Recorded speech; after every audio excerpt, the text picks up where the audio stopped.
Welcome to Luca is a Billionaire, where the only thing I invest in is your answers. In this video, I will explain how to make creamed corn from canned corn. First, gather your ingredients. 2 cans of corn, 1/4 cup of milk, 2 tablespoons of butter, and salt and pepper to taste. Ensure your corn is well drained. This simple recipe transforms everyday canned corn into a delicious side dish in just minutes.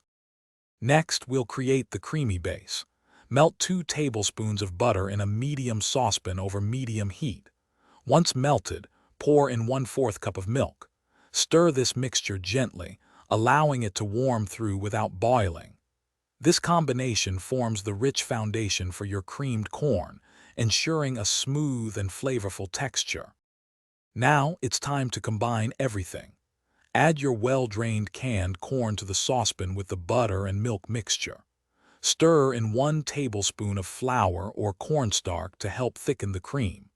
Continue cooking over medium heat for about 5 to 7 minutes, stirring occasionally until the creamed corn reaches your desired consistency. Finally, let's perfect the flavor. Season your creamed corn generously with salt and freshly ground black pepper. For a touch of sweetness, you can add a small pinch of sugar. Stir everything together one last time. Serve your homemade creamed corn warm and enjoy this comforting and easy-to-make side dish with any meal. Thanks for watching and please subscribe. It's the best investment you'll ever make.